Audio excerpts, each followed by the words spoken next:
لا أسألكم عليه أجرا إلا المودة في القربى بلندر صلوات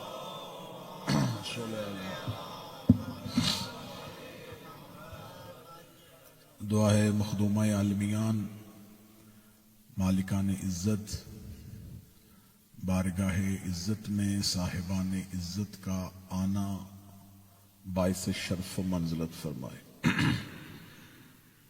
برادر عزیز جناب سید افضل حسین شاہ صاحب کی یہ صف اعضاء کا اہتمام مخدومہ عالمیان کا پرسہ، اس کا تمام اجر و ثواب ان کی والدہ مرحومہ، ان کے مرحومین، آپ حاضرین کے مرحومین اور شہدائے ملت جعفریہ کے نامہ اعمال میں درج فرمائے۔ اب دور دراز سے جتنا بھی سفر کر کے شہزادی کے پرسے و تعزیت کی خاطر آئے ہیں، سرکار صاحب العصر آپ کے اس آنے کو، آپ کے اس بیٹھنے کو عبادت میں شمار فرمائے، اور آپ کے اس سفر کی نیت اور اس کا مقصد صرف خوشنودی جناب سیدہ قرار فرمائے۔ آپ کے جتنے بھی بیمار ہیں اور بالخصوص ملتمس ہیں کہ سید شبیر حسین شاہ صاحب کے علاوہ جتنے بھی مومنین بیمار ہیں، مولا سب کو آج کی اس شب کا صدقہ صحت کاملہ و عاجلہ نصیب فرمائے۔ میرا مالک پوری دنیا میں رہنے والے شیعان اہل بیت کی جان، عزت، مال اور ناموس کی حفاظت فرمائے۔ ہمارا شمار سیدہ کے طرفداروں میں، امیر المومنین کے پیروکاروں میں اور مولا حسین کے عزاداروں میں فرمائے۔ دعاؤں کی قبولیت کے لیے ممکنہ حد تک بلند صلوات تلاوت فرمائے۔ اللہ صلی اللہ محمد۔ اجازت ہے ذکر شروع کیا جا سکے۔ موضوع گفتگو اس پاک معظمہ کی مقدس ترین ہستی ہے کہ جس موضوع پہ کسی بشر میں جرت نہیں کہ وہ لب کشائی کر سکے۔ وَمَا فاطمہ وَمَن فاطمہ وَمَا أَدْرَاكَ مَن فاطمہ۔ کوئی نہیں جانتا کہ فاطمہ کون ہے، کسی کو نہیں خبر کہ فاطمہ کیا ہے۔ یہ اللہ کا وہ چھپا ہوا راز ہے جس کی خبر صرف اللہ ہی جانتا ہے۔ مخلوق تک اس شہزادی کا تعارف نہیں۔ آپ نے مجلس شہزادی سے منسوب کیا ہے، میں منبر پہ کہوں کہ میں ان کے فضائل پڑھوں، میں ان کے مناقب پڑھوں۔ ہم اپنی اپنی معرفت کا کشکول سیدہ کی دہلیز پہ لے کے بیٹھتے ہیں، جو عطا ہو جائے گا اسے تبرک سمجھ میں آپس میں تقسیم کر لیتے ہیں۔ اس شہزادی کا کما حقہ تعارف زمین والوں تک پہنچا ہی نہیں۔ اس شہزادی کے بارے میں نسل آدم نہیں جانتی کہ وہ کیا ہے، کیونکہ حضرت آدم جو نسل انسانیت کا باپ ہے، اسے بھی صرف اس اسم مبارک کی توقیر کا حکم تھا، حقیقت کا حکم نہیں تھا۔ بڑی روحانیت والی مجلس ہے، بڑا مخصوص سمجھ میں ہے۔ میں چاہتا ہوں کہ وہ موضوع پڑھا جائے جو ممبر کی تاریخ جس سے ناآشنا ہے۔ شہزادی کون ہے، شہزادی کیا ہے، یہ تعارف زمین والوں پہ نہیں پہنچا۔ اس شہزادی کو مانگنے کے لیے مصطفیٰ کو اللہ سے دعا مانگنی پڑتی ہے۔ وہ اللہ جس نے اسے نبوت بغیر مانگے عطا کی تھی، وہ اسے زہرا دعا کے ساتھ عطا کرتا ہے۔ اور پھر اللہ اس کو عطا کرنے کے بعد قرآن میں احسان جتلاتا ہے کہ اِنَّا أَعْطَيْنَاكَ الْكَوْثَرَ۔ مصطفیٰ یہ بات ذہن میں رکھنا کہ میں نے تجھے نبوت و رسالت، حکمت سے ساری چیزیں بغیر مانگے عطا کی ہیں، لیکن میرا یہ احسان نہ بھولنا کہ میں نے تجھے کوثر عطا کی ہے۔ فَصَلِّ لِرَبِّكَ، میں نے اتنی بڑی نعمت کبریٰ تجھ پہ عطا کی ہے، اب تم پہ واجب ہے کہ اپنے رب کی نماز پڑھ۔ کیا اس آیت سے پہلے نبی نماز نہیں پڑھتے تھے؟ پڑھتے تھے. خدا نے فصل لربک کا حکم کیوں دیا؟ اس لیے کہ امت کے لیے نماز 5 واجب ہے. اللہ نے سیدہ کو عطا کرنے کے بعد نبی پہ نماز تہجد کو واجب کیا. مفسرین نے لکھا کہ نماز تہجد رسول اللہ پہ واجب تھی، امت پہ واجب نہیں، رسول پہ واجب تھی. وہ خدا جو کہتا ہے یا ایھا المزمل قم اللیل الا قلیلا، اے چادر اوڑھنے والا راتوں کو اٹھا کر لیکن تھوڑا. جو رات کو نبی کو عبادت کے لیے کھڑا نہیں ہونے دیتا، وہ زہرا کو عطا کرنے کے بعد کہتا نعمت اتنی بڑی دے دی ہے کہ تو رات کو اٹھ کے مجھے سجدہ کیا کر. یار اللہم صلی علی محمد وآل محمد. بسم اللہ. اس شہزادی کا تعلق زمینی مخلوقات سے نہیں، یہ آسمانی ہے، یہ اللہ کا چھپا ہوا راز ہے. زمین پر اس شہزادی کا جو تعارف پہنچا وہ تعارف یہ ہے کہ یہ نبی کی بیٹی ہیں، امیر المومنین کی زوجہ ہیں اور حسنین کریمین کی ماں ہے. تعارف یہ نہیں ہم کروائیں گے کہ اللہ نے اسے نبی جیسا باپ دیا. تعارف یہ ہے کہ نبی کو فاطمہ جیسی بیٹی ملی. تعارف یہ نہیں ہے کہ اس کو علی جیسا شوہر ملا. فضیلت یہ ہے کہ علی کو زہرا جیسی زوجہ ملی. باعث شرف یہ نہیں ہے کہ اس کو حسنین جیسے بیٹے ملے. حسنین کے لیے شرف یہ ہے کہ اسے زہرا جیسی ماں ملی. نبوت و ولایت و امامت کو ناز ہے زہرا پہ. اگر آپ یہ کہیں کہ نبوت امامت ولایت اللہ کے عہدے ہیں اور جناب سیدہ پہ ناز کرتے ہیں تو حدیث کسا میں کیا پڑھتے ہیں؟ جب فرشتوں نے پوچھا ومن تحت الکسا، یہ چادر کے نیچے کون ہے، تو خدا نے یہ نہیں کہا تھا کہ محمد کی بیٹی ہے، علی کی زوجہ ہے، حسنین کی ماں ہے. خدا نے کہا ہم فاطمہ تو وابوہا، یہ فاطمہ ہیں، یہ فاطمہ کے باپ ہیں، یہ فاطمہ کے شوہر ہیں، یہ فاطمہ کے بیٹے. اب یہ زمین والوں کے لیے تعارف ہے رشتوں کی بنیاد. میں بالکل ناروں سے بے نیاز ہو کے، داد سے بے نیاز ہو کے ایسی روحانی مجلس سنانا چاہتا ہوں جو آپ کی روح کی خوراک بنے. جناب سیدہ کا تعارف زمین والوں کے لیے رشتوں کے اعتبار سے، لیکن آسمان پہ سیدہ کا تعارف رشتوں کے اعتبار سے. سیدہ کے پاس اللہ کا دیا ہوا ایک عہدہ ہے. اللہ نے سیدہ کو ایک منصب عطا کیا.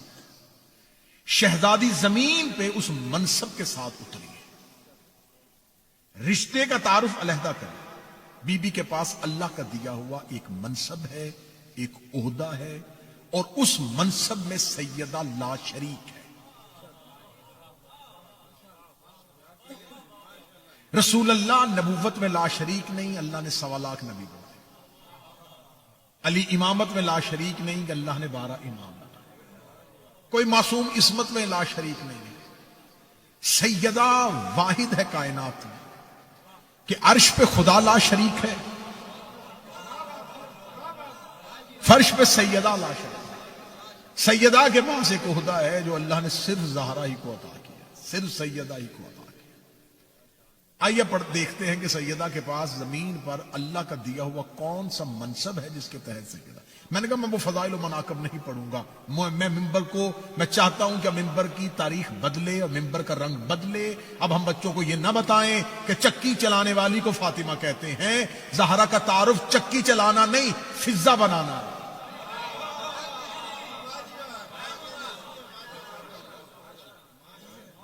گھر میں جھاڑو دینے والی خاتون کا نام فاطمہ نہیں.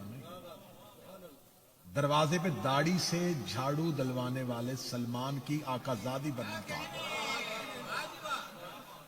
اب رنگ بدلے ممبر کا، اب مزاج بدلے ممبر کا، سننے والوں کا مزاج بدلے تاکہ ہم ان چیزوں تک پہنچ سکیں.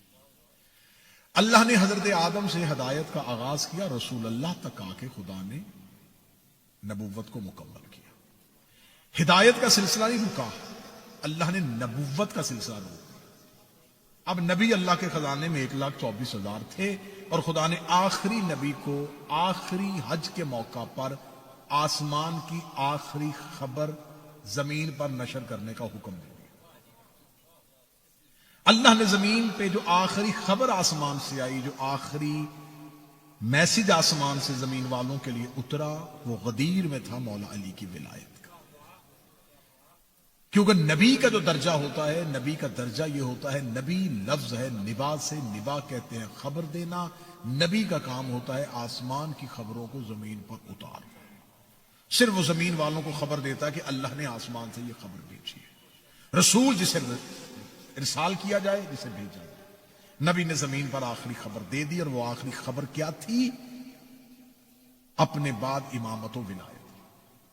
اب یہاں سے بھی میں مزاج بدلوں گا، آپ کا مزاج بدلے گا، کہ ہمارے ہم منبر سے یہ پڑھا جاتا ہے کہ خم غدیر کا اہتمام صرف مولا علی کی امامت کے لیے تھا۔ غلط۔ مولا علی کی حاکمیت اور مولا علی کی امامت کا اعلان اس سے بیشتر نبی اپنی زندگی میں کئی موقعوں پہ کر چکے ہیں۔ یہ من کن تو مولا فہذا علی مولا عرب والوں نے پہلی بار نبی سے نہیں سنا کہ اس پہ اللہ کہہ رہا ہے، اللہ رسول کا کرب اللہ یعصمک من الناس، اللہ تجھے انسانوں کے شر سے بچا لے گا۔ 7 مرتبہ حضرت جبرائیل آئے ہیں یا ایھا الرسول بلغ کی آیت لے کے۔ 6 مرتبہ رسول اللہ نے کہا ہے کہ جبرائیل ابھی رک جا، ابھی رک جا، یہ پیغام کیسے پہنچاؤں؟ 7ویں دفعہ آ کے جبریل نے رسول اللہ کی سواری کے سامنے کھڑے ہو کے کہا، وہ خدا کہہ رہا ہے یا ایھا الرسول بلغ ما انزل الیک وان لم تفعل فما بلغت رسالہ۔ اب خدا کا مزاج بدل گیا ہے، اسے 6 بار پیغام بھیجا اور تو کہہ رہا ہے کہ ابھی وقفہ، ابھی رکیے۔ اللہ کہہ رہا اگر اب تو نے نہ پہنچایا تو تو نے رسالت کا کچھ بھی نہیں پہنچا۔ اب یہ آیت آج بھی قرآن میں موجود ہے، وَإِن لَمْ تَفْعَلْ فَمَا بَلَّغْتَ رِسَالَةَ، اگر تو نے یہ نہ کیا تو تم نے کچھ بھی نہ کیا۔ کس کا کچھ نہ کیا؟ رسالت کا۔ کہ نبی کی رسالت اکیلے نبی کی رسالت ہے؟ نبی کی رسالت میں عیسیٰ کی رسالت ہے، موسیٰ کی رسالت ہے، یعقوب کی رسالت ہے، یوسف کی رسالت ہے، آدم تک نبیوں کی نبوت و رسالت بند ہے میرے نبی کی رسالت میں۔ اور خدا کہہ رہا اگر تو نے یہ پیغام نہ پہنچایا تو اس کا مطلب ہے نہ عیسیٰ رسول اللہ ہے، نہ موسیٰ کلیم اللہ ہے، نہ نوح نجی اللہ ہے، نہ آدم صفی اللہ ہے، میں سارا ہدایت کا سلسلہ لپیٹ دوں گا، مجھے ضرورت ہی نہیں ہے زمین والوں کی ہدایت کی۔ اگر تو نے یہ نہ پہنچایا تو تو نے کچھ بھی نہ پہنچایا۔ اس کا مطلب ہے کہ اس اعلان میں پوری آدم سے لے کے مصطفیٰ تک کی رسالت بند تھی، اور اللہ کہہ رہا ہے کہ اگر تو نے یہ نہ کیا تو تو نے کچھ بھی نہ کیا۔ میرا امت سے سوال اتنا ہے کہ اللہ کہہ رہا ہے کہ تو نے اگر یہ نہ کیا تو کچھ بھی نہ کیا۔ امت نے باقی سب کچھ کیا ہے، بس یہ نہیں کیا۔ باقی پورا دین لیا ہے، اور اللہ کیا کہہ رہا ہے؟ اگر تو نے یہ نہ پہنچایا تو نے کچھ بھی نہ پہنچا۔ اب شیعوں کے پاس غدیر پہنچی، من کن تو مولا۔ آج تک شیعہ منبر پہ غدیر پڑی جاتی ہے، من کن تو مولا فہذا علی مولا۔ اس سے آگے نہ مجمع سنتا ہے نہ خطیب پڑھتا ہے۔ اگر کسی نے نئی غدیر سنی ہو تو ضرور بولیے، من کن تو مولا فہذا علی مولا۔ اس پیغام کے لیے اللہ نے، اور اس کے بعد عرب والوں کا مزاج بدل گیا، عرب والوں نے نبی سے دشمنی اختیار کر لی، دوست دشمن ہو گئے، نبی کی جان کے ویری ہو گئے، اور خدا کہہ رہا میں تجھے بچاؤں گا۔ تو میرا اتنے مجمع سے سوال ہے کہ کیا یہ پیغام، کیا علی کی مولائیت کا اعلان عرب والوں کے لیے اتنا ناگوار تھا، اتنا وزنی تھا کہ ان کے مزاج بدل گئے اور وہ نبی کے دشمن ہو گئے؟ اس سے بڑے بڑے علی کے فضائل نبی پڑھ چکے ہیں۔ یہاں تو صرف لفظ مولا کہا ہے نا، صرف مولا کہا ہے، اس سے پہلے نبی نے نہیں کہا یا علی انت منی بے منزلت ہارون میں موسیٰ، اے علی تجھے مجھ سے وہی نسبت ہے جو ہارون کو موسیٰ سے۔ یا علی انت مثل الکعبہ، اے علی تو میری امت میں کعبہ کی مثال ہے۔ انا مدینۃ العلم وعلی بابھا، میں علم کا شہر ہوں، علی اس کا دروازہ ہے۔ اگر کسی نے آدم کا علم، نوح کا فہم، ابراہیم کا تقویٰ دیکھنا کچھ نہیں دیکھا تو علی کا چہرہ دیکھو۔ حب علی عبادہ، ذکر علی عبادہ، یہ ساری حدیث نبی اپنی زندگی میں کہہ چکے ہیں۔ نبی تو اپنی پوری زندگی میں 40 سال مکے کے، 23 سال مدینے کے بہانے ڈھونڈتے تھے علی کے فضائل پڑھنے کے۔ کبھی گھر میں علی کے فضائل،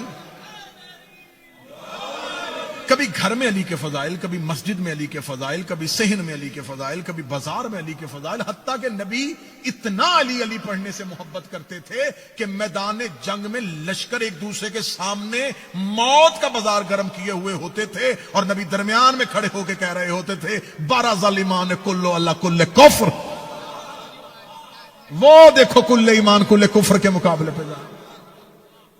نبی میدان جنگ میں کھڑے ہو کے علی کے فضائل پڑھ دیا کرتے تھے، نبی گھر کے اندر علی کے فضائل پڑھتے تھے، نبی بازار میں پڑھتے تھے۔ اتنے فضائل پڑھے، اتنے فضائل پڑھے کہ اسلام کی پہلی دعوت میں رسول نے، یہ لفظ مولا عرب والوں کے لیے نیا نہیں تھا، یہ تو آخری دعوت ہے، اور اسلام کی پہلی دعوت دعوت ذوالعشیرہ میں نبی کہہ رہے ہیں یا علی انت خلیفۃ من بعدی و وصی و وزیری، علی تو میرے بعد میرا خلیفہ، میرا وصی اور میرا وزیر ہے۔ تو جنہوں نے پہلی دعوت میں علی کا خلیفہ کا اعلان سن لیا تھا، علی کی مولائیت کا اعلان سن لیا تھا، علی کی حاکمیت کا اعلان سن لیا تھا، علی کو بستر محمد پہ دیکھ لیا تھا، علی کو میدان خیبر میں جاتا ہوا دیکھ لیا، خندق میں جاتا ہوا دیکھ لیا، وہ لفظ مولا سن کے گھبرا گئے۔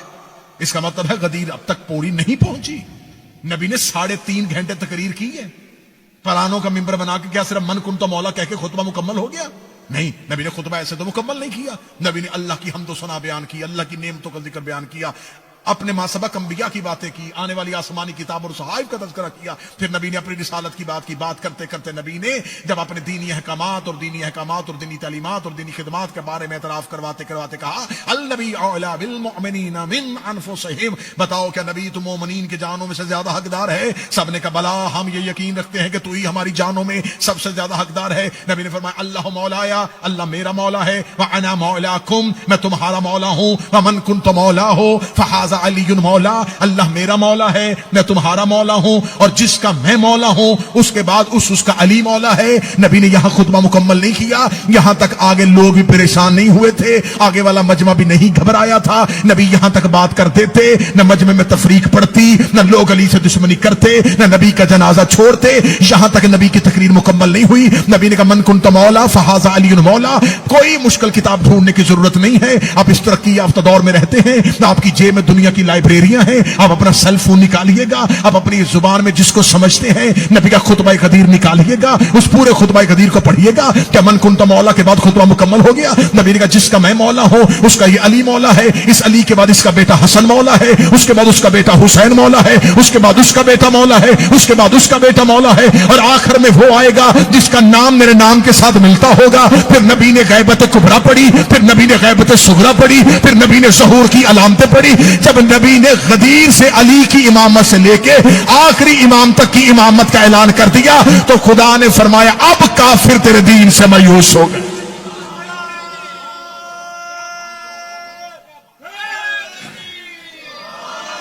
الیوم یئس الذین کفروا من دینکم، یہ آیت ہے قرآن، یہ یا ایھا رسول بلغ ما انزل کے اعلان کے بعد یہ آیت آئی۔ الیوم یئس الذین کفروا من دینکم، آج کے دن کافر تیرے دین سے مایوس ہو، مسلمان نہیں،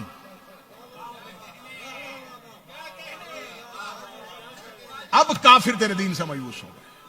انہوں نے تو کلمہ ہی پڑھا تھا کہ تیرے بعد حکومت لیں گے، تیرے بعد تخت لیں گے، تیرے بعد سلطنت لیں گے، تو نے کیا کیا؟ اور یقین مانیے گا انہیں خبر تھی کہ نبی علی کی امامت کا اعلان کریں گے۔ رسول اللہ نے اپنے آخری حج کے موقع پر ادھر رسول مولا علی کی حاکمیت اور امامت کے اعلان کا تذکرے کرنے کے لیے تیاری کر رہے تھے، ادھر حجر اسود کے قریب بیٹھ کے لوگ میٹنگ کر رہے تھے کہ ہمیں خبر ہے کہ اپنے بعد اپنے بھائی علی کی حاکمیت کا اعلان کر دے گا۔ کچھ نہیں ہوتا، کتنی دیر چلے گی علی کی حکومت، کتنی دیر چلائے گا علی؟ رسول کے دنیا کے جانے کے بعد ہم ایسی خانہ جنگی برپا کریں گے، ہم علی کو حکومت نہیں چلانے دیں گے، آخر ہم علی کو قتل کر دیں گے، پھر علی کے بعد ہم حکومت سنبھال لیں گے، کیونکہ اس نے تو صرف علی ہی کا اعلان کرنا ہے نا، نس تو صرف یہ علی کی دے گا۔ لیکن اللہ نے ان کے سازش کو بھانپ لیا، خدا نے فرمایا صرف علی کی امامت کا اعلان نہ کرنا، قیامت تک کی امامت کا اعلان۔ آؤ جا کے گوگل پہ جا کے خطبہ غدیر کو سرچ کیجئے گا، رسول اللہ نے ہمارے آخری امام کا نام خطبہ غدیر میں 4 مرتبہ لیا، ظہور کی علامتیں پڑھی، غیبت کبریٰ پڑھی ہے، غیبت صغریٰ پڑھی ہے، پھر آخری امام کا زمین پہ اترنا پڑا ہے، یعنی کہ نبی نے قیامت والے دن قبروں سے اٹھنے تک اپنے ہاتھیوں کا اعلان کر دیا۔ اب جب رسول نے قیامت تک اعلان کر دیا تو اب پریشان ہو گئے کہ اب ہم کہاں گئے؟ یہ تو اس نے قیامت تک کے لیے اعلان کر دیا. اب یہ اللہ نے زمین پر اپنے ہدایت کا پورا منصوبہ زمین والوں کو سنا دیا کہ رسول کے بعد اب تم ہادی نہیں بنا سکتے، ہادی میں بناؤں گا. اب میں نے جناب سیدہ کا منصب پڑھنا ہے آپ کے ساتھ. یہ رسول کا کام تھا امت کے سامنے اس ہدایت کے منصوبے کا اعلان کرنا کہ اللہ کا یہ منصوبہ ہے کہ اب قیامت تک کے لیے اللہ ان کو امام بنائے گا.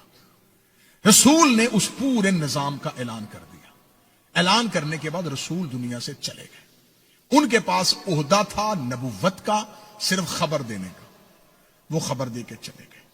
اس نظام نے شروع ہونا تھا امیر المومنین سے، وہ علی امام تھے. اللہ کا کام ہے نظام بنانا، نبی کا کام ہے اس نظام کی خبر زمین والوں کو پہنچانا، امام کا کام ہے اس نظام کے ذریعے دین کو نافذ کرنا. امام اپنی مرضی سے دین کو، اپنی مرضی سے اپنی امامت کو نافذ نہیں کرے گا. جیسے اللہ کسی کو زبردستی اپنی توحید نہیں منواتا، نبی زبردستی کسی کو اپنی رسالت نہیں منواتا، امام بھی زبردستی اپنی امامت نہیں منواتا. اب نبی کا کام تھا اس نظام کا اعلان کرنا. اس نظام کا پہلا نمائندہ علی تھا. اس نظام کو رسالت سے لے کے علی تک پہنچانا. رسول دنیا سے جا رہے ہیں، علی تک یہ نظام پہنچا نہیں. وہ نبی ہے، یہ امام ہے. اب نبوت اور امامت کے درمیان اللہ کو ایک ایسا عہدہ چاہیے جو اس نظام کو نبوت سے لے اور امامت تک پہنچائے. اب اللہ کو یہاں پر ایک عہدے کی ضرورت ہے، یہاں ایک منصب کی ضرورت ہے جو اس نظام کو نبوت سے لے اور امامت تک پہنچائے. اب اگر اس نظام کو اللہ نے پہنچانے کے لیے ایک عہدہ چاہیے تو اب ایک عہدہ اللہ کے پاس نبوت ہے، وہ دے چکا ہے. امامت تک نظام پہنچانا ہے. اب درمیان میں ایک ایسا عہدہ چاہیے جو نبوت سے کم بھی نہ ہو، امامت سے کم بھی نہ ہو. اللہ نے نبوت سے اس نظام کو بچا کے امامت تک پہنچانے کے لیے زمین پر ایک ہی ہستی اتاری ہے جسے فاطمہ کہتے ہیں. جناب سیدہ زمین پر اللہ کے اس نظام کو نبوت اور امامت کے درمیان لے کے جانے کے لیے الہی نمائندے کی حیثیت سے اتری ہے. شہزادی کو صرف مصائب کی صورت میں نہ سننا، شہزادی کے اثر اسرار کو. میرے 7ویں اور میرے 11ویں شہنشاہ دونوں کا فرمان ہے، نحنو حجج الخلائق و امنا حجتنا علینا. ہم مخلوقات پر حجت ہیں اور ہماری ماں ہم پر حجت. حجت کسے کہتے ہیں؟ دلیل کو. تمہارے سامنے اللہ کے ہونے کی دلیل ہم ہیں، ہمارے سامنے اللہ کے ہونے کی دلیل ہماری ماں ہے.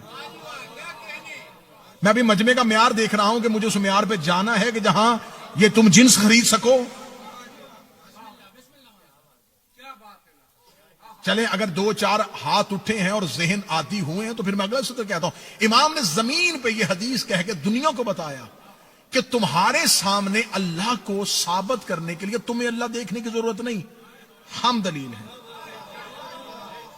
اور ہمیں بھی اللہ دیکھنے کی ضرورت نہیں، ہماری ماں دلیل ہے.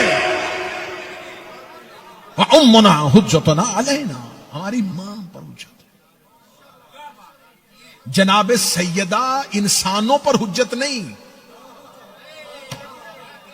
حجتوں پر حجت. سیدہ حجتوں پر حجت. حجت کسے کہتے ہیں؟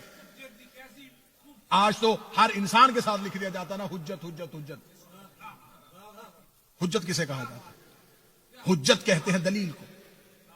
دیکھیں پڑھا لکھا مجمع میرے سامنے تشریف فرما ہے. کچھ چیزیں انسان کے 2 چیزیں ہوتی ہیں، 2 ہی منطق کی ایک بحث ہے. 2 چیزیں ہوتی ہیں، یا معلوم یا مجہول. یا کوئی چیز معلوم میں ہوتی ہے یا وہ مجہول میں ہوتی ہے. مثلا یہ امام بارگاہ ہے، یہ معلوم ہے. یہ مائک ہے، یہ معلوم ہے. یہ گلاس ہے، یہ معلوم. یہ کیپ ہے، یہ معلوم ہے. جو چیز انسان کے علم میں ایسے ہو کہ جس کی تصویر بھی ہو اور تصدیق بھی ہو، اسے معلوم کہتے ہیں. یہ منطق کی اتنی مشکل بحث ہے اور میں اسے آسان کر کے پڑھنے لگا. جس کی تصدیق بھی ہو شاہ صاحب اور جس کی تصویر بھی ہو اسے معلوم کہتے ہیں. جس کی تصدیق ہو اور تصویر نہ ہو اسے مجہول کہتے ہیں. مثلا یہ مائک ہے یہ معلوم ہے کیونکہ تصدیق بھی ہے تصویر بھی ہے. فرشتہ ہے یہ معلوم نہیں, یہ معلوم میں نہیں آئے گا کیونکہ تصدیق ہے تصویر نہیں. جنت ہے تصدیق ہے تصویر نہیں. توریت انجیل زبور ہے تصدیق ہے تصویر نہیں. نبی زمین پر اترے تھے آدم سے لے کے عیسیٰ تک آئے تھے تصدیق ہے تصویر نہیں ہے. مذہب اسلام میں زیادہ چیزیں مجہول ہیں, کم چیزیں معلوم ہیں.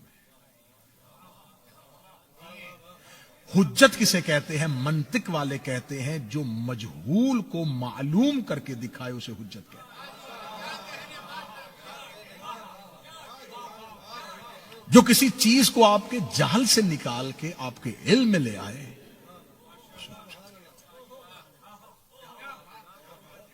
سیدہ آئمہ پر حجت ہے.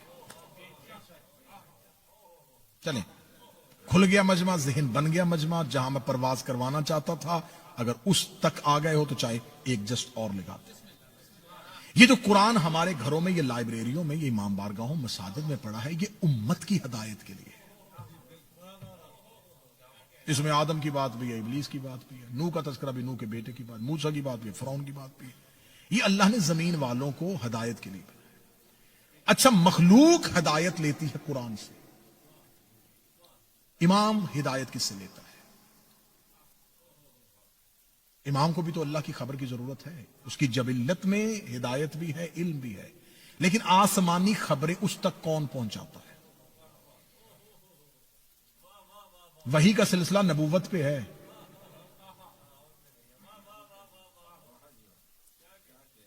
تو اب آئمہ کے پاس کیا تھا؟ اب یہ مذہب جعفریہ کی ضروریات میں سے یہ چیز ہے. معصوم فرماتے ہیں کہ تم ہدایت لیتے ہو قرآن سے, ہم آئمہ اپنے اپنے دور کی امامت کے حالات جس سے لیتے ہیں اس کتاب کا نام مصحف فاطمہ ہے. مصحف کہتے ہیں اس کتاب کو جو جناب زہرا پہ ہے, کیونکہ رسول کے بعد جبرائیل کا زمین پہ آنا بند نہیں ہوا تھا. رسول اللہ کے بعد جبریل امین اسی شدت سے زمین پر آتے تھے جس طرح رسول کی زندگی میں آتے تھے, اور اللہ کی آسمانی خبریں جناب زہرا کو سناتے تھے. اللہ زہرا سے سرگوشیاں کرتا تھا, توحید سیدہ سے گفتگو کرتی تھی, مولا علی اس گفتگو کو املا کرتے تھے, لکھتے تھے. میرے چھٹے شہنشاہ فرماتے ہیں الکافی, التہذیب, الاستبصار شیعہ مذہب کی معتبر کتابیں بہار تک کی منبر پہ لے آؤ. امام فرماتے ہیں کہ وہ جو مصحف فاطمہ ہے اس میں ایک حرف بھی تمہارے قرآن کا نہیں ہے. اس میں ہر امام کے دور کے حالات لکھے, کس امام کے دور میں کیا کیا ہوگا, صرف حالات نہیں لکھے, اس امام کے شیعوں کے نام بھی لکھے. تو ہم ہر دور کا امام اپنی دادی پر اترے ہوئے اس مصحف سے ہدایت لیتا ہے. اس مصحف پہ لکھا ہے کہ کس نے تلوار نکالنی ہے, کس نے زندان میں جانا ہے, کس نے ہجرت کرنی ہے, کس نے وطن چھوڑنا ہے, کس نے گھر سے نکلنا ہے. یہ سارے حالات ہم تک جو اللہ کے پہنچائے ہیں یہ ہماری دادی کے ذریعے سے ہم تک پہنچے. وہ مصحف فاطمہ کا تذکرہ جب آیا تو یہاں پر شیعوں پر ایک الزام لگانا شروع کر دیا, تمہارا تو ایک اور قرآن ہے, جبکہ اس پر ہمارا, کیونکہ وہ ہے ہی اماموں کے لیے, ہے ہی آئمہ کے لیے. اور مولا فرماتے ہیں اس کا حجم تمہارے قرآن سے 3 گنا زیادہ بڑا ہے. اور اس وقت وہ مصحف فاطمہ 12ویں کے پاس ہے, اور 12ویں کے پاس وہ اس مصحف میں لکھا ہے کہ اس نے ظہور کب کرنا ہے. یہ جو کہتے ہیں نا ظہور کی خبر صرف اللہ کو ہے, صرف اللہ کو نہیں زہرا کو بھی پتا ہے. موضوع پسند ہے یا نہیں پسند؟ اب جناب سیدہ کے پاس اللہ کا دیا ہوا ایک منصب ہے, اس منصب کے تحت سیدہ زمین پر اتری. اب سیدہ نے اس سلسلہ ہدایت کو، اس نظام ہدایت کو جو امام کے ذریعے نافذ ہونا ہے، اسے بچا کے امام تک لے کے آنا تھا۔ رسول اس پورے نظام کا اعلان کر کے چلے گئے غدیر میں۔ امت نے دیکھا کہ رسول ایک نظام بنا گئے ہیں، ایک پورا سسٹم لانچ کر رہے ہیں کہ یہ نظام ہوگا جس کے ذریعے ہدایت چلے گی۔ امت نے فوراً ایک فیک، ایک فیبریکیٹڈ، ایک نیا سسٹم خود بنایا، جس میں ایک امیر بنایا، ایک وزیر بنایا۔ یہ ہے نظام۔ امت نے ایک نیا نظام بنایا تاکہ اللہ کے نظام کے مقابلے پہ ایک اپنا نظام لے کے آئے۔ اس نظام کو بنانے کے لیے انہیں لوگوں کی ضرورت تھی۔ رسول اللہ کی زندگی آخری حج سے لے کے رسول کی رحلت تک 70 دن بنتا ہے۔ 70 دن میں امت نے پوری تیاری کر لی۔ مدینے میں میٹنگیں رسول کے آخری حج کے بعد شروع ہو گئے۔ مہاجرین کو خرید لیا گیا، سب کو ووٹوں کے ذریعے، کسی کو پیسہ دے کے خریدا جا رہا ہے، کسی کو کسی طریقے سے خریدا جا رہا ہے کہ رسول کی آنکھیں بند ہوتے ہی ہم علی کو اتنا اکیلا کر دیں گے کہ اگر علی اپنے نظام کو نافذ بھی کرے گا تو کن کے ذریعے؟ جن کو ہدایت کی ضرورت ہے، جنہوں نے اس نظام کو ماننا ہے، وہ ہمارے ساتھ کھڑے ہوں گے۔ تو جب ہم علی کو قبول ہی نہیں کریں گے تو علی اس نظام کو لے کے کیسے آئے گا؟ پھر علی کے حق میں بات کون کرے گا؟ ہم تو علی کے حق میں بات کرنے والا کوئی نہیں چھوڑیں گے۔ 70 دن پورے مدینے میں میٹنگیں ہوتی رہی۔ خبر اللہ نے رسول کو پہنچا دی کہ مدینہ میں ایسی ایسی میٹنگز ہو رہی ہیں کہ جس میں تیرے نظام کو فلاپ کرنے کی، تیرے نظام کو ختم کرنے کی کوشش کی جا رہی ہے۔ اب یہاں پر کچھ تاریخی حقائق ہیں جن سے منبر کسی مصلحت یا کسی مجبوری کے تحت پردہ نہیں اٹھاتا، لیکن مصلحت اور مجبوری میں نے سیدہ سے خیرات میں مانگی ہی نہیں ہے۔ جتنی دیر زندگی ہے اپنی قوم کے بچوں کو حقائق پہنچاتا رہوں گا۔ اب یہاں پر رسول نے اپنے آخری دنوں میں ایک لشکر ترتیب دیا جسے لشکر اسامہ کہتے ہیں۔ ایک 17 سال کا ایک ینگ بچہ، ایک 17 سال کا نوجوان، زید بن حارثہ کا بیٹا اسامہ۔ رسول نے سارے مدینے کے لوگوں کو کہا جاؤ اسامہ کے پیچھے اور ایک لشکر لے کے چلے جاؤ۔ لشکر لے کے نکلو کدھر؟ حبش کی طرف۔ حبش مدینے سے کتنا فاصلہ ہے؟ 900 کلومیٹر۔ بغیر وجہ کے، نہ وہاں پر کوئی جنگ کے اثرات ہیں، نہ وہاں پر کوئی سازش ہو رہی ہے، نہ کوئی تحریک چل رہی ہے، اور نبی کہہ رہے نکلو مدینے سے، تاکہ سب کو مدینے سے نکالوں اور صرف علی اور بنی ہاشم کو رکھوں، تاکہ میرے بعد اس نظام کو کوئی زحمت نہ ہو، یہ نظام نافذ ہو سکے۔ لشکر اسامہ کا تذکرہ بخاری سے کہیں گے، مستدرک حاکم سے کہیں گے۔ سب سے پہلی کتاب اہل سنت کی جو ہے وہ سیرت اسحاق ہے۔ ابن اسحاق، ابن حشام سے لے کے آتے جاؤ اور مولانا مودودی تک چلے جاؤ، سب نے لکھا ہے لشکر اسامہ کا تذکرہ۔ آپ یوٹیوب کھول کے دیکھ لیں گے تو لشکر اسامہ پہ اہل سنت سکالرز کی بڑی تقریریں آ جائیں گی کہ لشکر اسامہ کی عمر کتنی تھی؟ 17 سال۔ اسے کس نے بنایا تھا امیر؟ رسول نے۔ اور پیچھے کون ہے؟ 50 60 70 سال کے صحابی، اور نبی ان کو کہہ رہے ہیں اس کے پیچھے چلو۔ نبی نے 17 سال کے لڑکے کو امیر کیوں بنایا؟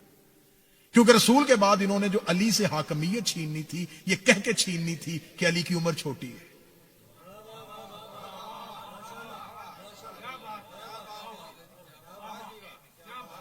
علی کی عمر نہیں ہے اتنی، یہ کیسے اتنی بڑی ریاست اسلامی کو سنبھال لے گا؟ تو رسول نے اپنی زندگی میں 17 سال کے بچے کے پیچھے سارے بابے کھڑے کر دیے، جاؤ اس کے پیچھے۔ اور رسول نے، اور پوری رسول کی زندگی میں رسول نے ایک عبادت کے لیے یہ حکم نہیں دیا کہ اگر تم نے نماز نہ پڑھی تو یہ، روزہ نہ رکھا تو یہ۔ لشکر اسامہ کے لیے صحیح بخاری، مسلم، مستدرک حاکم سب نے لکھا کہ رسول نے فرمایا جس نے لشکر اسامہ کے ساتھ نہ گیا اللہ کی اس پہ لعنت ہوگی۔ اتنا زبردست حکم دیا، جاؤ۔ رسول بستر بیماری سے بار بار اٹھ رہے ہیں، صحیح بخاری کہہ رہی ہے بار بار اٹھ کے پوچھ رہے ہیں کہاں ہے جیش اسامہ، نکالو لشکر اسامہ کو۔ لشکر اسامہ کو نکلے ان کو لے کے مدینے سے نکلے، بار بار اٹھتے ہیں، بار بار پوچھتے ہیں لشکر اسامہ کا۔ لشکر اسامہ مدینے سے نکلتا ہے، تھوڑے دور کے فاصلے پہ نبی اپنی آنکھیں بند کرنے لگتے ہیں، اہل بیت کو حجرے میں اکٹھا کرتے ہیں۔ جو ہی اہل بیت حجرے میں آتی ہے تو نبی کی بیویوں میں سے 2 فوری طور پہ ایک قاصد کو بھیجتی ہے۔ لشکر اسامہ بھی مدینے سے 12 میل کے فاصلے پہ پہنچا ہے۔ وہ جا کے خبر دیتی ہے کہ کدھر جا رہے ہو، واپس پلٹو۔ اور نبی کی آنکھیں بند ہونے لگی ہے، اور نبی بنی ہاشم کو اکٹھا کر کے علی کی حاکمیت کو نافذ کرنے لگے۔ وہاں سے 2 لوگ رات کی تاریکی میں نکلتے ہیں، یہ مدینے کے اندر داخل ہوتے ہیں۔ نبی اپنے حجرے پہ آنکھیں بند کر کے لیٹے ہیں۔ ام ایمن روایت کرتی ہے کہ نبی اپنے سر کو اٹھاتے ہیں۔ نبی ایک زوجہ قریب آ کے کہتی ہے یا رسول اللہ لیٹے رہیں۔ فرمایا شیطان مدینے میں داخل ہو رہا۔ بہت بڑا فتنہ مدینے میں داخل ہو رہا ہے. لوگ لشکر اسامہ کو چھوڑ دیتے ہیں. نبی کے حجرے میں لڑائی ہوتی ہے, نبی کے حجرے میں جھگڑا ہوتا ہے, نبی کاغذ قلم مانگتے ہیں, انکار کر دیا جاتا ہے. کاغذ قلم یہ کہہ کے, نبی کیا کہہ کے کاغذ قلم مانگتے ہیں؟ نبی کاغذ قلم یہ کہہ کے مانگتے تھے. نبی نے جو کاغذ قلم, اسے حدیث کرتاس کہتے ہیں. اس کا 7 مرتبہ صحیح بخاری میں تذکرہ ہے. اچھا, نبی کو ایک بار نہیں دی اور صحیح بخاری میں 7 مرتبہ لکھ دی. 7 مرتبہ حدیث آئی ہے صحیح بخاری میں, حدیث کرتاس, مختلف راویوں سے. نبی نے کہا مجھے کاغذ قلم دو. یہاں تک نہیں لفظ, یہ باتیں شیعہ قوم کا بچہ بچہ مناظر پیدا ہو جائے گا اگر یہ باتیں ذہن نشین کر لے.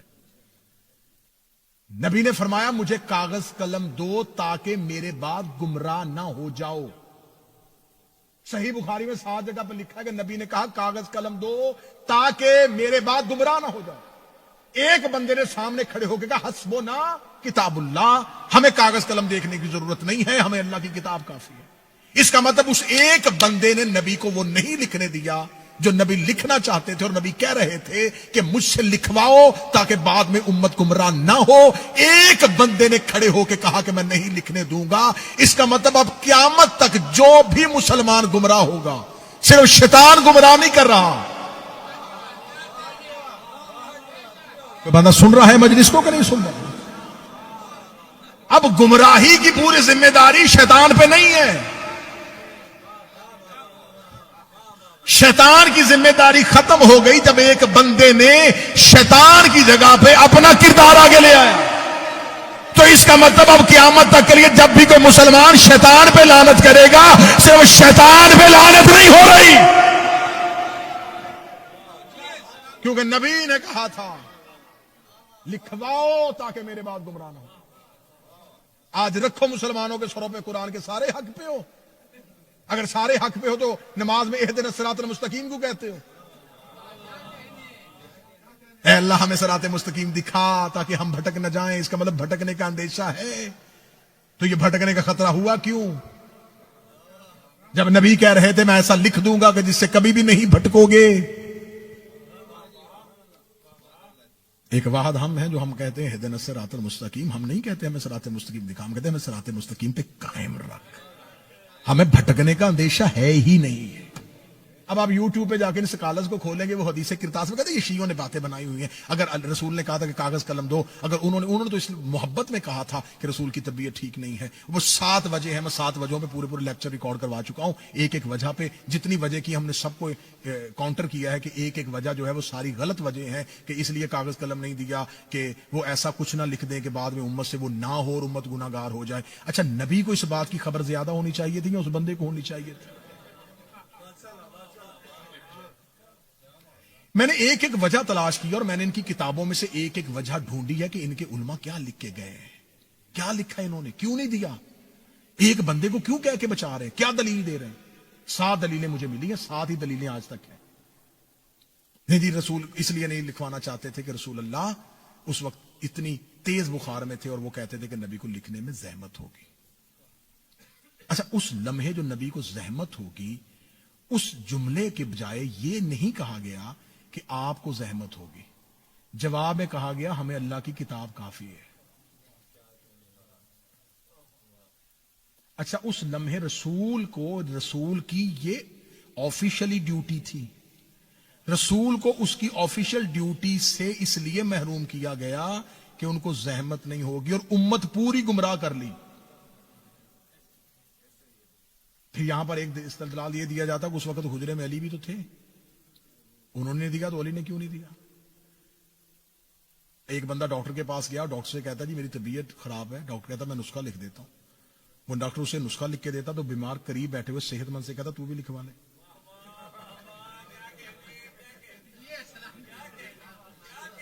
تو وہ صحت مند کہے گا بیمار تو ہے, نسخہ میں کیوں لکھواؤں. رسول لکھوا رہے تھے گمراہوں کے لیے.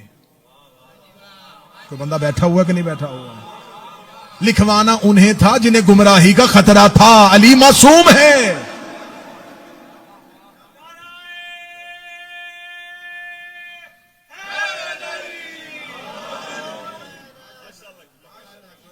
اب جب انہوں نے ایک پورا نظام بنایا تو ان کے ذہن میں بھی نہیں تھا.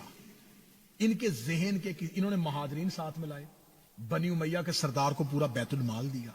انہوں نے پوری سازش کی. ان کے وہم و گمان میں بھی نہیں تھا کہ علی کے پاس زہرا جیسی ایک طاقتور آواز ہے. انہیں خبر ہی نہیں تھی کہ کبھی زہرا بھی دربار میں آ سکتی ہے.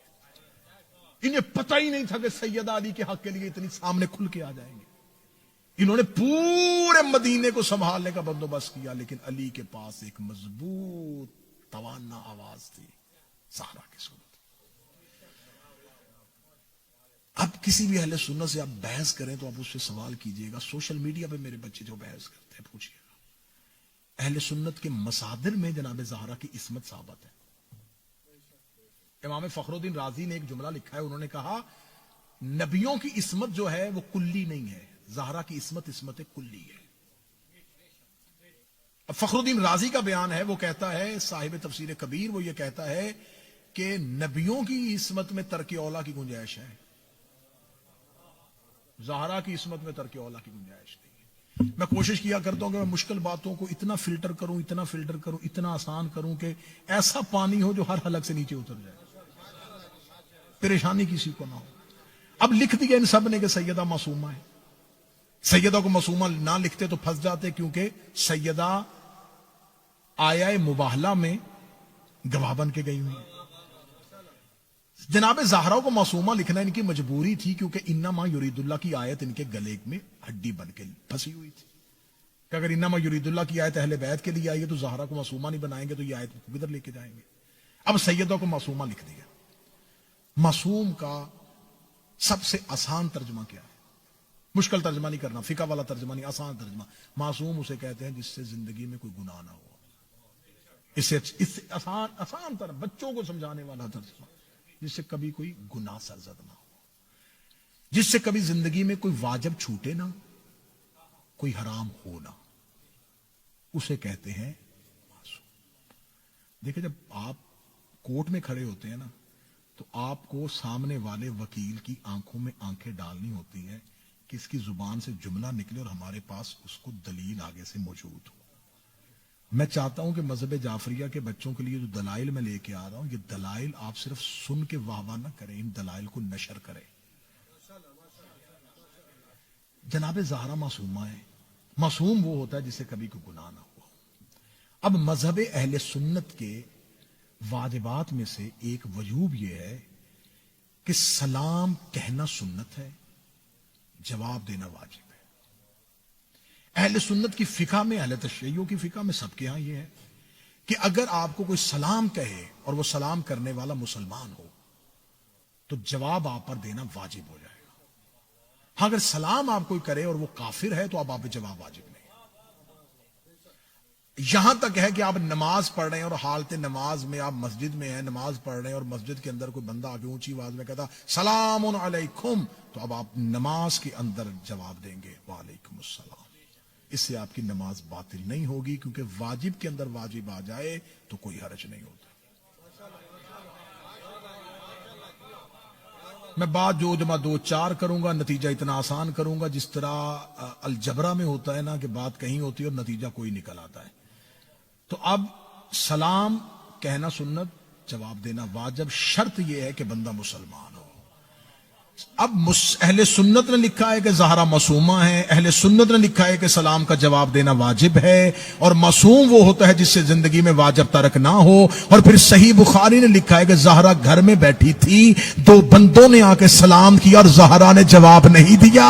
اب تمہارے پاس 2 رستے ہیں, ایک رستہ مرضی کا چن لو, یا زہرا کو معصومہ نہ مانو یا ان بندوں کو مسلمان نہ مانو.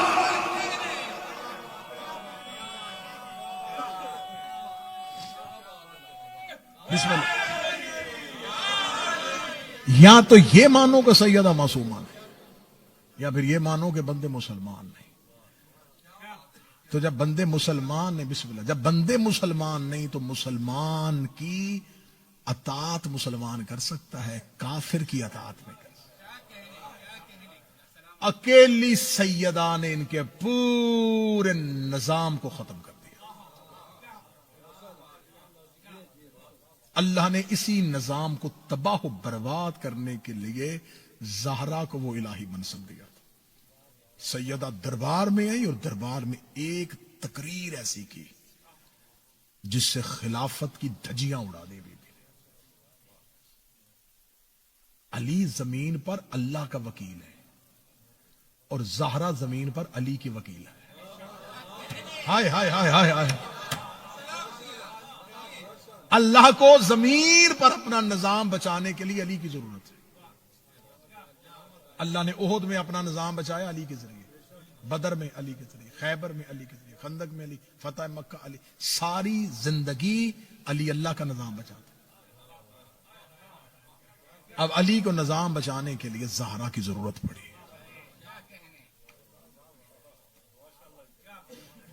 سیدہ کا خطبہ فدق اپنی زندگی میں کبھی ایک دفعہ ضرور پڑھیے گا.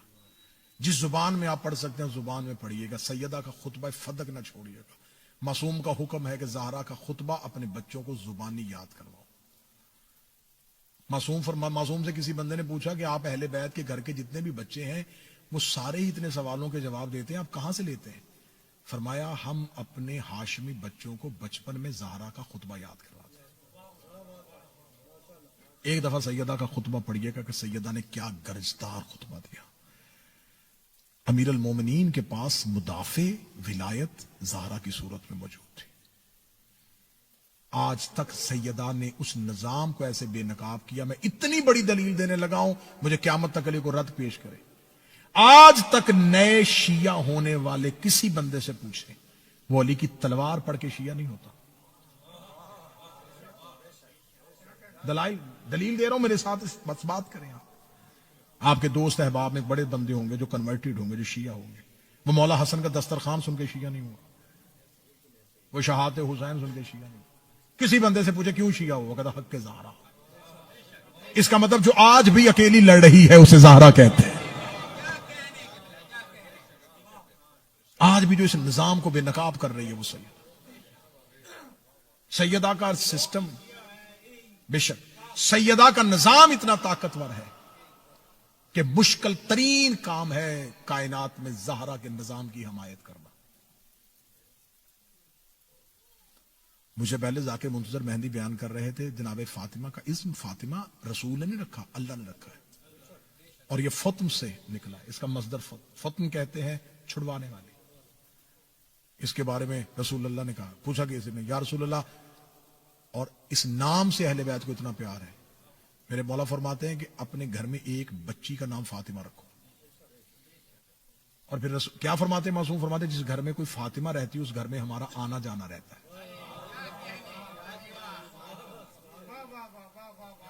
ایک شخص نے آ کے معصوم سے کہا مولا میرے گھر میں چھٹے شہنشاہ کے، مولا میرے گھر میں بچی کی ولادت ہوئی. مولا نے فرمایا کیا نام رکھا؟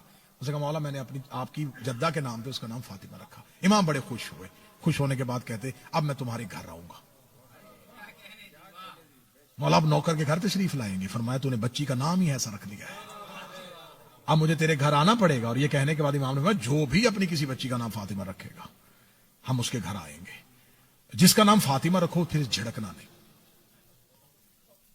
اس اسم سے اہل بیت کو بڑا پیار تھا. بس میں آخری بات کہنے لگا ہوں. فضائل کس کا نام فاطمہ. فتم کہتے ہیں چھڑوانے والی. رسول سے پوچھا آپ کی بیٹی کا نام فاطمہ کیوں؟ فرمایا دوزخ سے چھڑوانے والی. اچھا باقی سارے بچانے والے ہیں. کاش اسی جملے پہ میری مجلس تمام ہوتی. اہل بیت میں سے ہر کوئی بچانے والا ہے. زہرا چھڑوانے والی ہے. بچایا ہر کسی کو جاتا ہے، چھڑوایا ہمیشہ مجرم کو جاتا ہے. سائل کو دیا جاتا ہے، مظلوم کی داد رسی ہوتی ہے.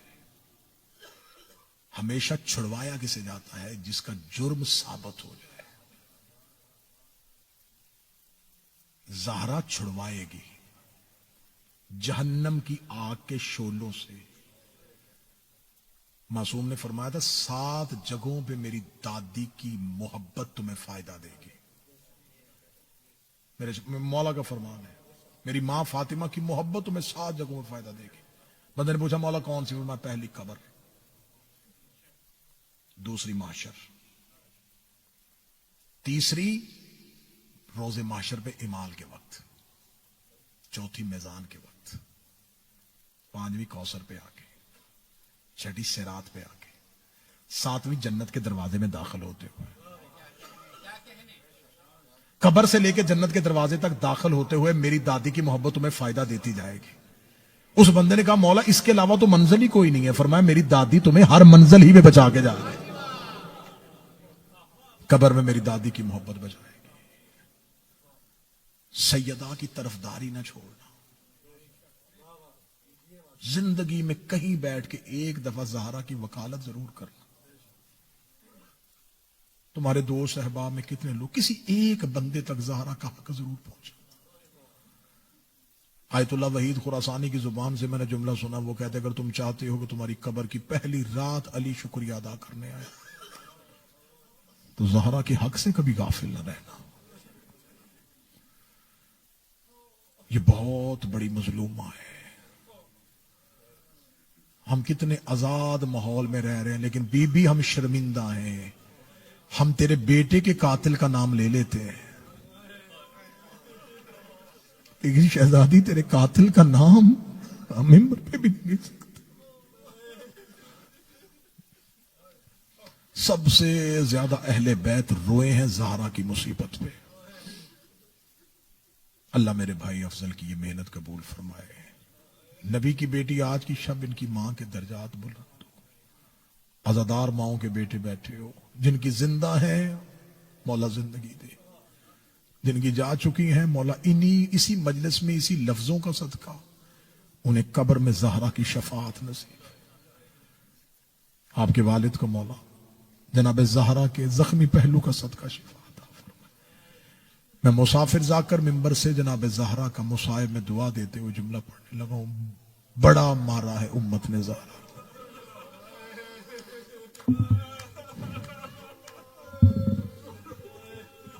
ابھی ذاکر منتظر جملہ پڑھ رہے تھے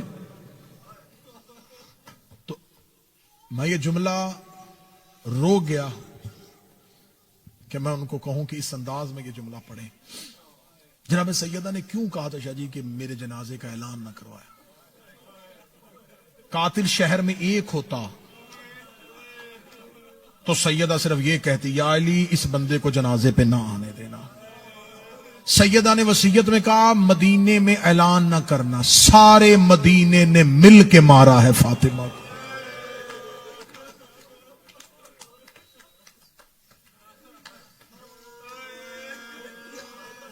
کوئی کسی کے بیٹے کو تماچا مارے تو لوگ برداشت نہیں کرتے۔ یقین کریں سادات بیٹھے ہیں، اتنی بڑی مظلومہ ہے کہ اس کی شہادت بھی منبر سے کھل کے نہیں پڑھی جاتی۔ کتنی زخمی تھی نہیں پڑھا جاتا، کیسے اٹھایا علی نے نہیں پڑھا جاتا، کتنا مارا گیا نہیں پڑھا جاتا۔ اتنی زخمی تھی شام میں جتنی سکینہ زخمی تھی۔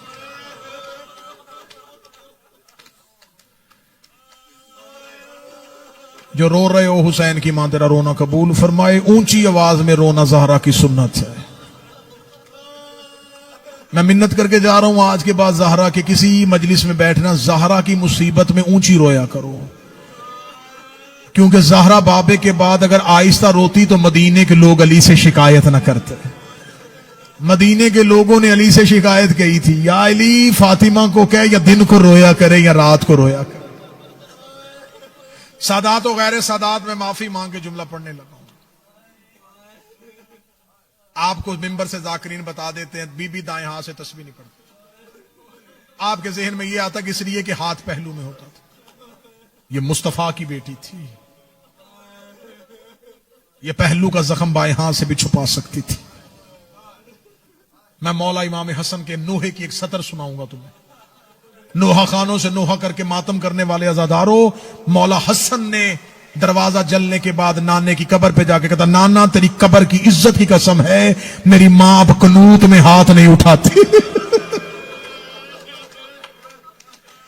میں نے اپنی ماں کو اب نماز میں قنوت میں ہاتھ اٹھاتے نہیں دیکھا۔ صرف پہلو زخمی نہیں تھا، محمد کی بیٹی کی انگلیاں شہید ہو چکی تھی۔ بازو رسول کی بیٹی کا زخمی تھا، چہرہ بی بی کا زخمی تھا. کیا پڑھ رہے تھے ذاکر صاحب؟ السلام علیکم یا اول المظلوم، اے کائنات کے پہلے مظلوم، تم پر میرا سلام. عباس سے زیادہ مظلوم ہے علی. جو نہیں رو سکا تمہاری چیخ کے لیے جملہ پڑھنے لگا ہوں. سکینہ کو تماچا عباس کے بعد لگا تھا. میں صبر دیکھتا عباس کا، کوئی عباس کے ہوتے سکینہ کو تماچا لگا تھا. زینب کی چادر چھری تھی، حسین کے جانے کے بعد علی زندہ تھے، زہرا کا ہاتھ رخسار پہ آ گئے.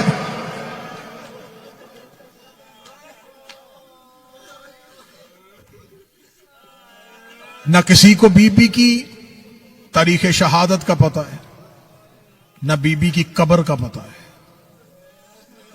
چھپی ہوئی ہے قبر آج بھی بطول کی. علماء کہتے ہیں 3 جگہوں پہ زیارت پڑھو. قبر رسول پہ کھڑے ہو کے زہرا کی زیارت پڑھو، ریاض الجنہ میں کھڑے ہو کے پڑھو، جنت البقیع میں پڑھو.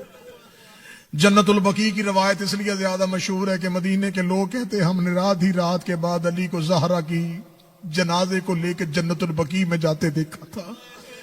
یہ کسی کو بھی نہیں پتا کہاں چھپایا ہے علی نے بطول کو. مولا علی نے زہرا کی قبر کا نشان مٹا دیا. میں جملہ کھل کے نہیں پڑھوں گا ورنہ میرا جگر پھٹ جائے گا یا مجمع میں کوئی مر جائے گا. مجھ پہ سوال کرو، تو جو ہمارے شہر میں مسافر بن گیا، ہمیں بتاؤ تو صحیح علی نے بطول کی قبر چھپائی کیوں تھی؟ میں جملہ چھپا کے پڑھنے لگا ہوں. علی کو زہرا کی قبر کا وہی خطرہ تھا جو حسین کو اصغر کی قبر کا خطرہ تھا. جو حسین کو اصغر کی قبر کا ڈر تھا، علی کو وہی خطرہ تھا. علی نشان مٹا کے آ گئے تھے. آدھی آدھی رات کو جنت البقیع میں علی اونچی آواز میں قرآن پڑھتے تھے. قرآن پڑھ کے لوگوں کو بتاتے تھے خبردار علی پہرا دے رہا ہے. اور جو آگ لے کے دروازے پہ آ گئے، کہیں بیل سے لے کے قبر پہ نہ جائے.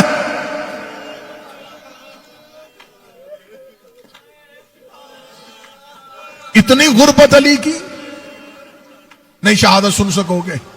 آنکھیں برس گئیں، بس اسی پہ اکتفا کرتے. مقصد رونا تھا، آنکھ میں آنسو آ گئے. بڑی روحانیت والی مجلس. سیدہ قبول فرمائے، شہزادی قبول فرمائے، بی بی بے بہا عطا فرمائے. یہ جس شب میں بیٹھے ہو نا، یہ زینب کی پہلی شام غریباں ہے. تم کیا سمجھتے ہو یہ تو رات اب آئی ہے؟ یہ رات سیدوں کے لیے آسان ہے؟ میں ابھی 2 دن پہلے میں کم میں تھا، بی بی کے حرم میں. ہم جنت البقیع جا کے تو ماتم کر نہیں سکتے. ایک فاطمہ ایسی ہے جس کی قبر میں جا کے رو لیتے ہیں. ان بغیرت مسلمانوں نے اہل بیت کی ہر فاطمہ کو رلایا ہے. جس کا گھر نام فاطمہ تو اہل بیت کے، انہوں نے اس کو اذیت دی ہے. آیت اللہ وحید خراسانی حوزہ علمیہ قم کے مدرس محتمم، حوزہ علمیہ کے سربراہ، بی بی معصومہ قم کے حرم میں شہادت زہرا پڑھ رہے تھے. میں مجلس میں بیٹھا ہوا تھا. وحید خراسانی نے ایک ہی جملہ پڑھا، حرم میں کوہرام بپا ہو گیا. ایسے لگتا تھا جیسے قیامت آ گئی ہے.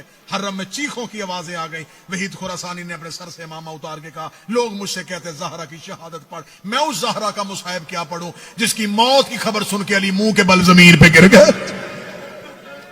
علی رخساروں کے بل زمین پہ گرے، رو کے کہتے ہو میری محسنہ دنیا سے چلی گئی، میری محافظہ دنیا سے چلی گئی. جو نہیں رو سکا شاہ صاحب میں اگلی روایت پڑھتا ہوں. عبداللہ ابن مسعود روایت کرتا ہے کہ زہرا کو دفن کرنے کے بعد میں آدھی رات کے بعد جنت البقیع کے باہر سے گزرا. میں زہرا کی تدفین کے بعد اپنے گھر کی طرف جا رہا تھا. عبداللہ ابن مسعود کہتا مجھے جنت البقیع سے چیخوں کی آوازیں آئیں. وہ کہتا جب میں جنت البقیع میں پہنچا، علی ایڑیاں رگڑ کے ایسے رو رہے تھے جیسے کوئی بچہ بچپن میں روتا ہے. عبداللہ کہتا میں نے پہلی بار علی کو ایسے روتے دیکھا. عبداللہ کہتا میں چیخ مار کے علی کے سہارے آیا. میں نے کہا یا علی او میرا فاتح خیبر مولا، او میرا فاتح بدر احد مولا، میں نے زندگی میں کبھی آپ کو ایسے روتے نہیں دیکھا۔ علی نے عبداللہ ابن مسعود کے گلے میں باہیں ڈالی، رو کے کہا عبداللہ علی کا سینہ درد سے بھرا ہوا ہے، نہ میں اپنے بچوں کو درد بتا سکتا ہوں نہ اپنی بیٹیوں کو درد بتا سکتا ہوں۔ عبداللہ کہتا مولا کون سا درد ہے؟ فرمایا عبداللہ میں بس زہرا کو لحد میں اتار رہا تھا، زہرا کی ساری پسلیاں ٹوٹی ہوئی تھی، زہرا کی ساری پسلیاں شہید ہو چکی، سیدہ کی ساری پسلیاں۔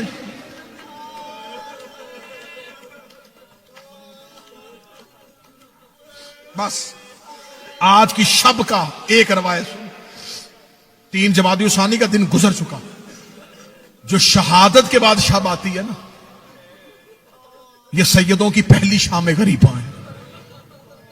میں منبر سے دعا کر دوں، میرے اللہ اولاد چھوٹی ہو تو ماں نہ مرے، اولاد چھوٹی ہو ماں نہ مرے، اللہ نہ کرے خاک مدہن، اولاد چھوٹی ہو باپ مر جائے، ماں بچے پال لیتی ہے۔ اولاد چھوٹی ہو ماں مر جائے نا، شاید باپ سے بچے نہیں پالے جاتے، پھر رشتہ دار خواتین آتی ہے، کوئی کہتی تیرا یہ بچہ میں پال دیتی ہوں، کوئی کہتی ہے یہ بیٹی مجھے دے دے۔ انہیں پتہ ہے باپ سے اولاد پالی نہیں جاتی۔ ماں کینسر کی مریضہ بھی ہونا اسے موت سے ڈر اس لیے لگتا ہے، وہ لوگوں سے کہتی دعا کرو مجھے موت نہ آئے، میرے بچے ابھی بڑے چھوٹے ہیں، میرے بچے میرے بغیر مر جائیں گے۔ اولاد چھوٹی ہو ماں کو مرنے سے ڈر لگتا ہے۔ اللہ جانے کتنا ستایا تھا مسلمانوں نے زہرا کو۔ زینب و حسین ابھی چھوٹے تھے، جو زہرا قبر محمد پہ جا گئی، بابا میں مرنا چاہتی ہوں، بابا اب زہرا کو موت آ جائے، بابا اب مجھ سے سانس بھی نہیں لیا جاتا۔ اولاد چھوٹی تھی اور سیدہ موت مانگ رہی تھی، اللہم عجل لوفاتی، میرے اللہ میری موت کو میرے قریب کر دے۔ میرا مولا تمہیں اولاد چھوٹی ہو نا، اللہ نہ کرے، آپ نے ہم نے سب نے کئی دفعہ یہ منظر دیکھا، کہیں کہیں ایسا ہوتا ہے اولاد چھوٹی ہو ماں مر جائے نا، مہمان دن کو بچوں کو سنبھال لیتے، کوئی بچے کو بازار لے جاتا ہے، کوئی دکان پہ لے جاتا ہے، بچے کو گھر کے اندر نہیں جانے دیتے اسے ماں نہ پتہ چلے۔ لیکن اس گھر میں قیامت تب آتی ہے جب ماں کے بعد پہلی رات آتی ہے۔ وہ سارا دن میں بہلنے والا بچہ رات کو پوچھتا ہے میری ماں کہاں ہے، میری اماں کہاں ہے، کیونکہ چھوٹے بچے ماں کے پہلو میں سوتے ہیں۔ بچوں کو ماں کے بعد پہلی رات قیامت کی رات ہوتی ہے۔ زہرا کو دفنانے کے بعد علی گھر آئے، علی نے نماز شب کے لیے مصلی بچھایا، فضا کی آواز آئی یا علی ابھی نماز شروع نہ کرنا۔ علی کی آواز آئی فضا کیا ہوا؟ بی بی دیکھتی یا علی چراغ روشن کر، وہ دیکھ دروازے پہ تیری زینب سو گئی، وہ مٹی پہ تیرا حسن سو گیا، وہ ریت پہ تیری کلثوم سو گئی۔ یا علی میں پورا گھر تلاش کر رہی ہوں، مجھے حسین کہیں نہیں مل رہا۔ جب اتنا کہا مجھے حسین کہیں نہیں مل رہا، بھول گئی علی کو زہرا کی غربت۔ علی مدینے کی گلیوں میں دوڑے، علی کی آواز آئی حسین بابا تجھے ڈھونڈ رہا، حسین بابا تجھے ڈھونڈ رہا۔ جب علی جنت البقیع میں پہنچے تو حسین ماں کی قبر پہ منہ رکھ کے رو رو کے کہہ رہا اماں مجھے نیند نہیں آ رہی، اماں میری حویلی اجڑ گئی، اماں میرا گھر خالی ہو گیا، اماں میری بہنیں مٹیوں پہ سو گئی، اماں تیرا حسین تیرے بغیر نہیں سوئے گا، چل ماں تجھے گھر لے کے چلو، اماں تیرا حسین غریب ہو گیا۔ اللہ لعنت اللہ علی القبر۔